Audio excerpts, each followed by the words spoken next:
네, PK 정치토크 오늘은 부산 사하 가비 지역구시죠. 예, 최인호 더불어민주당 국회의원 모시고 이야기 나눠보겠습니다. 어서 오십시오. 안녕하십니까? 예. 뭐 국회 상황이 심상치 않습니다. 조국 법무부 장관 후보자 둘러싼 여야 격돌, 그야말로 한치 물러섬이 없는 것 같은데요. 청문회 일정도 지금 잡지 못하고 있는 상황이고, 자유한국당 나경원 원내대표 이야기 한번 들어보고 말씀 나누도록 하겠습니다. 네.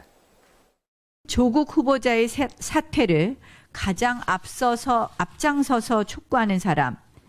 저는 우리 자유한국당도 다른 야당도 아니라고 생각합니다. 바로 과거의 본인, 과거의 조국 후보자입니다. 조국 후보자의 사퇴는 과거의 조국의 명령입니다. 조국 후보자 사퇴, 조국의 명령이다 이런 이야기까지 지금 한국당에서 나오고 있습니다. 이거 야당의 비판 어떻게 보십니까? 물론 장관 후보자에 대해서 네. 도덕성에 대한 검증도 네. 필요하겠죠.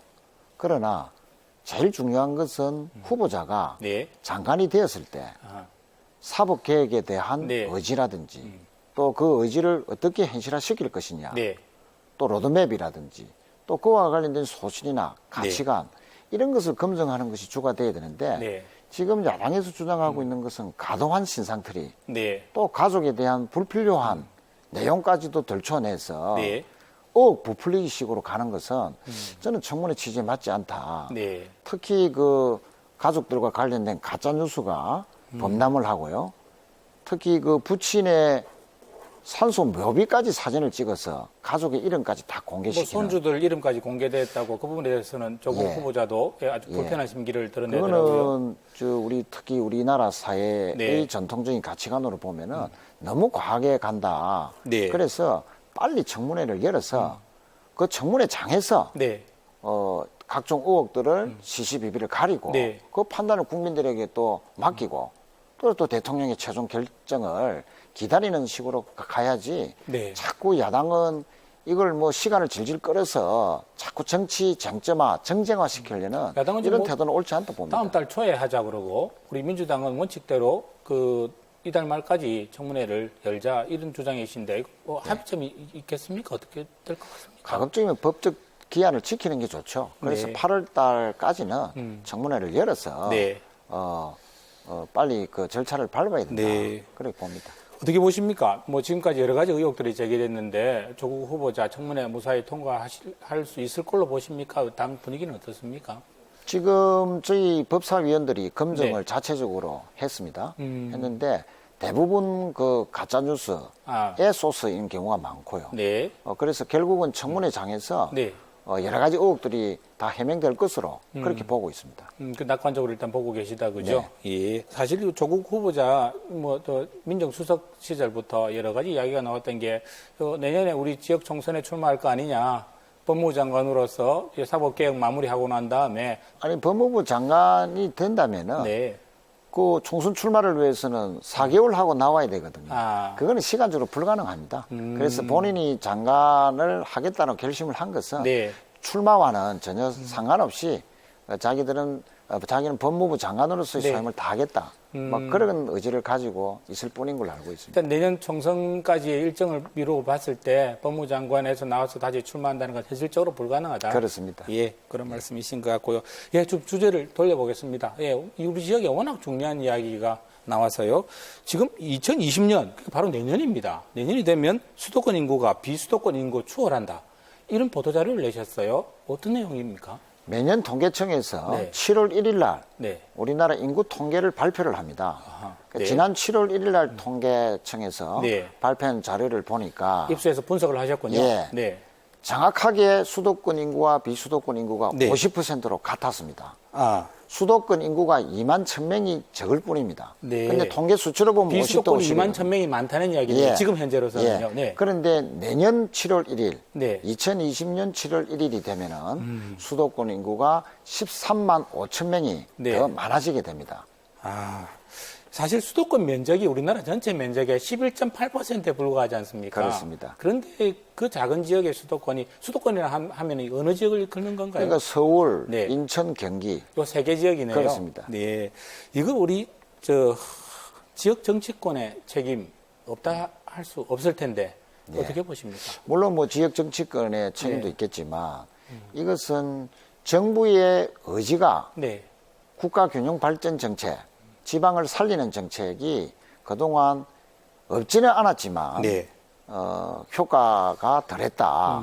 즉 서울로 가는 특히 청년들의 일자리 네. 찾기를 통한 그 지역의 인구 네. 유출을 막지 못했다는 측면에서 보면은 네. 정부의 특단의 대책이 네. 미흡했다라고 볼 수가 있고요.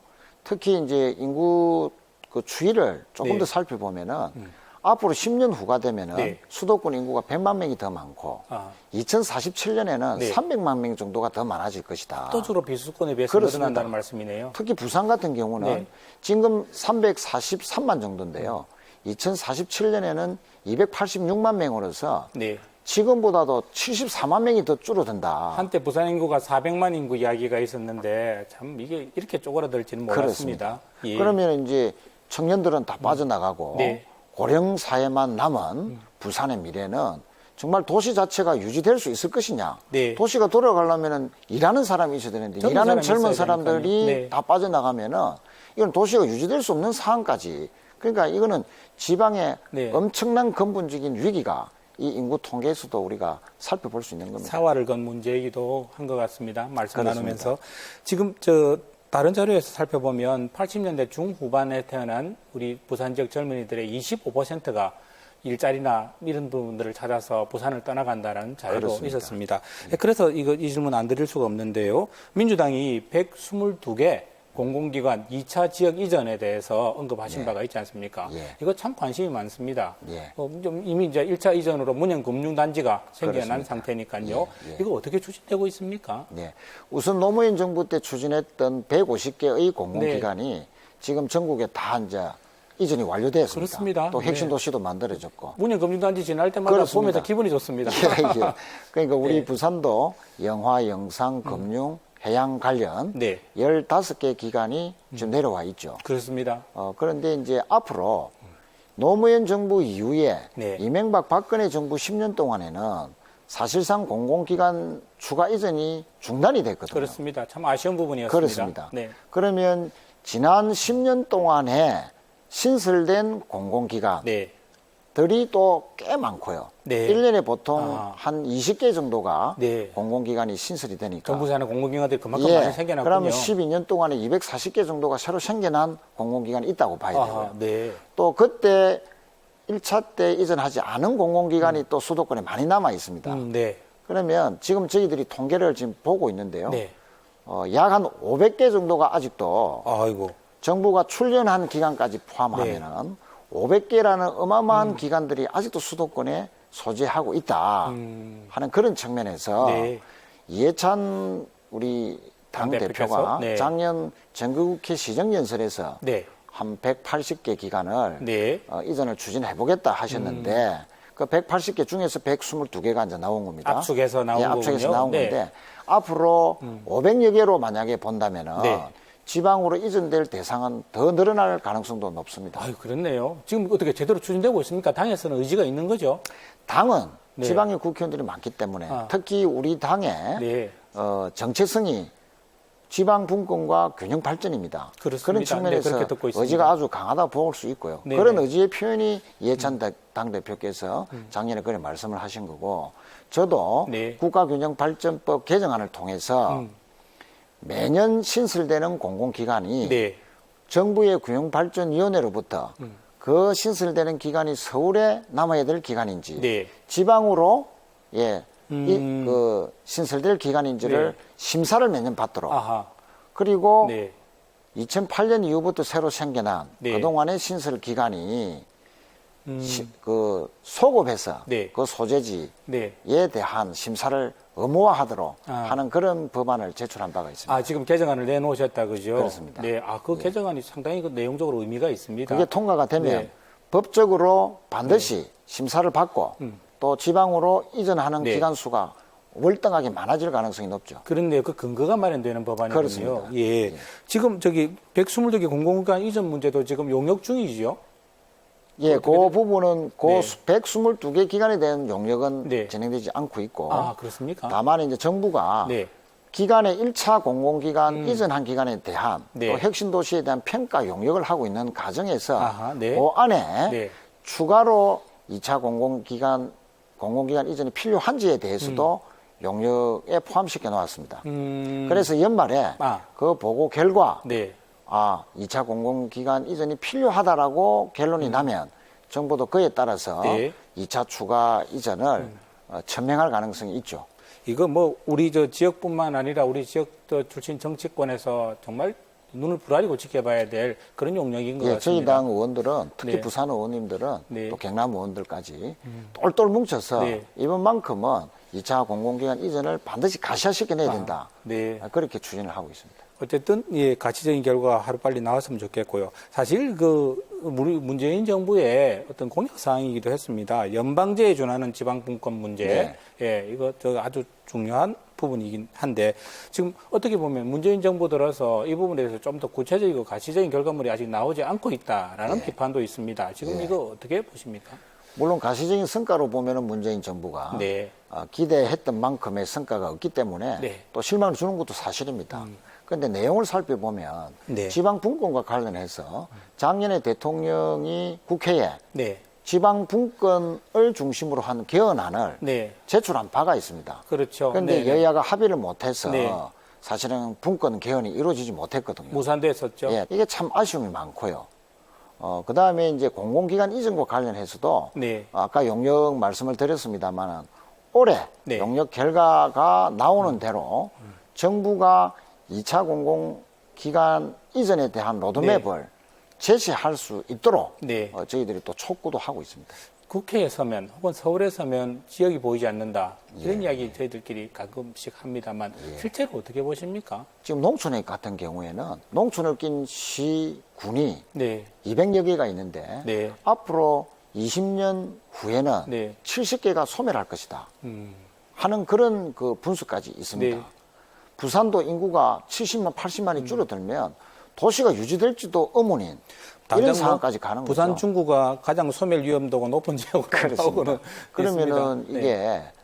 지방이 위기면은 네. 그럼 수도권이 잘 사느냐? 수도권도 가미라 때문에 주택난이라든지 네. 교통난이라든지 미세먼지로 인한 환경난 그 이야기를 좀 제가 여쭤보고 네. 싶었습니다. 이게 저 비수도권에 대해서 힘을 실어주자는 우리 비수도권의 주장이 네. 우리 지역의 이주의인지 아니면 정말로 그 국익 차원에서 필요한 부분인지 이 부분을 그렇습니다. 한번 네. 대한민국이라는 공동체가 네. 지방이 소멸되거나 네. 지방이 위기에 빠지는데 수도권만 잘 산다? 그게 네. 불가능하죠. 네. 이것은 대한민국은 수도권과 지방이 골고루 잘 살아야만이 지속 가능한 발전이 됩니다. 네.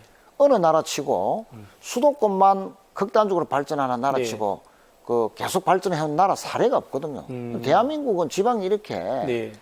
소위 죽어간다 하면은 네. 대한민국도 죽어가는 것이죠.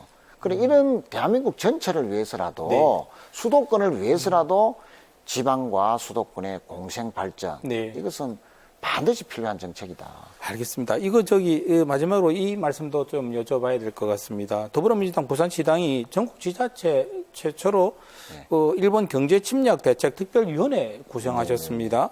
최 의원께서 위원장 맡고 계시다는 네. 또 말씀 들었고요. 이거 부산 경남 지역에서 지금 어떤 노력 필요하고 또 어떻게 고민하고 계신지. 화학이라든지 정밀기계라든지 부산의 중소기업들이 네. 일본으로부터 수입하는 율이 높은 이런 분야에서는 앞으로 피해가 한 4, 50개 이상 네. 날 것으로 우리가 보고 있습니다. 그래서 만반의 준비를 하고 있고요. 네. 두 번째는 이번에 일본의 수출 규제로 인해서 우리는 네. 전화위복의 기회로 삼자. 음. 즉 기술의 자립화. 네.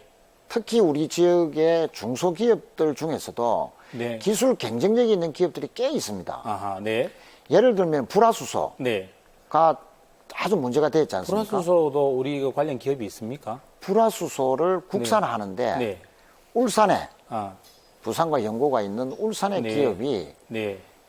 일본에서 생산된 네. 그 네. 불화수소보다도 더 순도가 높은 아하. 99점 소수점 이하의 네. 9개의 음. 99이라고 하는데 네, 네. 그 정도의 고품질, 네. 고순도 불화수소를 만드는 기업이 있었습니다. 아, 그렇네요. 그런데 정작 우리나라 네. 대기업이 그걸 사주지 않았고 아. 외국에는 수출을 하는데 우리 기술이 사장되고 있었네요, 국내에서. 국내에는 팔로가 네. 없어서 애를 먹고 있었는데 네. 이번 참에 그 대기업이 살 수 있도록 네. 지금 정부가 여건을 만들고 있고요.